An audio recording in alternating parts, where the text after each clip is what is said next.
तो कैसे हो दोस्तों, आज मैं फिर से आपके लिए बहुत ही शानदार वीडियो लेकर के आ गया हूँ। अगर आप भी क्लास 10वीं के स्टूडेंट हैं तो 10वीं पास करने के बाद आप आगे कौन सा सब्जेक्ट लेंगे, अगर आप भी इस कंफ्यूजन में हैं तो आज के इस वीडियो में बने रहे। आज मैं आपको इसके बारे में सारी जानकारी बताऊंगा कि आपको 10वीं के बाद कौन सा सब्जेक्ट लेना चाहिए जो कि आपके लिए फायदेमंद साबित हो सकता है। तो 10वीं पास करने के बाद आपके सामने 3 ऑप्शन होते हैं, यानी कि साइंस, कॉमर्स, आर्ट्स। इन 3 ऑप्शन में से आपको एक सब्जेक्ट को चुनना होता है। तो जब कोई बच्चा 10वीं क्लास की परीक्षा पास कर लेता है तब उसके सामने 3 प्रकार के डिसीजन होते हैं कि अब उसे आगे कौन सा सब्जेक्ट लेना चाहिए। तो हम सबसे पहले बात कर लेते हैं साइंस सब्जेक्ट के बारे में। 10वीं के बाद सबसे ज़्यादा स्टूडेंट की साइंस सब्जेक्ट में होती है। बेहतरीन कैरियर बनाने के मामले में साइंस सबसे ज़्यादा पसंद किया जाने वाला सब्जेक्ट है।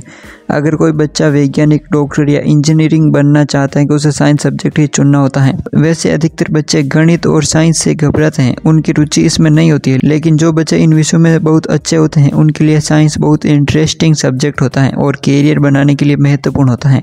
अब साइंस के अंदर भी आपको 3 प्रकार की बुक पढ़ाई जाएगी, यानी कि PCM, PCB या फिर जनरल, यानी कि physics, chemistry, math, physics, chemistry, biology और फिजिक्स, केमिस्ट्री, मैथ और बायोलॉजी। आप इन 3 स्ट्रीम में से एक स्ट्रीम को चुन सकते हैं। इसके बाद हम बात कर लेते हैं कि अगर आपने 10वीं में साइंस ली है तो इसके फायदे क्या हैं। तो यह सच है कि एवरेज स्टूडेंट साइंस से दूर भागते हैं, लेकिन जब आप इसमें इंटरेस्ट लेना शुरू कर देते हैं तो आपको साइंस बहुत मज़ेदार विषय लगता है। ये आपको अधिक चालाक, बुद्धिमान और प्रोग्रेसिव बनाता है।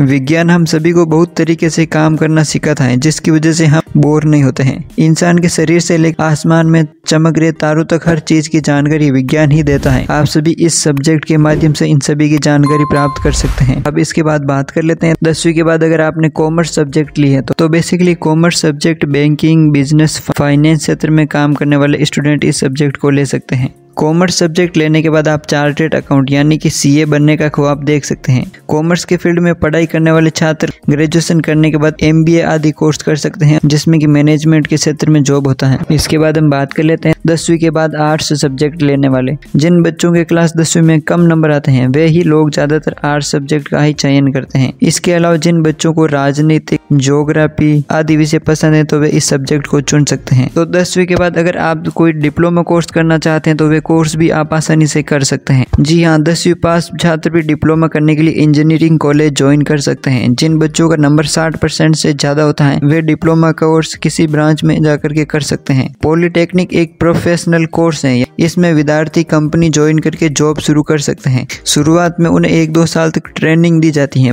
बाद में परफॉर्मेंस के आधार पर उन्हें जूनियर इंजीनियरिंग का पद भी दिया जाता है। इसके अलावा आप 10वीं पास करने के बाद ITI भी कर सकते हैं। देश के लगभग हर हिस्से में इंडस्ट्रियल ट्रेनिंग इंस्टीट्यूट के सेंटर बनाए गए हैं, यानी कि ITI के सेंटर बनाए गए हैं ताकि छात्रों को शिक्षा दी जा सके और वे नौकरी प्राप्त कर सके। वैसे तो ITI कोर्स 8वीं पास करने के बाद भी कर सकते हैं। तो आज की इस वीडियो में मैंने आपको बता दिया है कि आप 10वीं पास करने के बाद कौन सा सब्जेक्ट चुन सकते हैं, और अगर सब्जेक्ट के अलावा आपको डिप्लोमा कोर्स करना चाहते हैं या फिर ITI करना चाहते हैं तो वे भी आप कर सकते हैं। इनके बारे में मैंने आपको सारी जानकारी बता दी है। चैनल पर नए हो तो चैनल को सब्सक्राइब करें। मिलते हैं जल्दी नेक्स्ट वीडियो में, तब तक के लिए जय हिंद।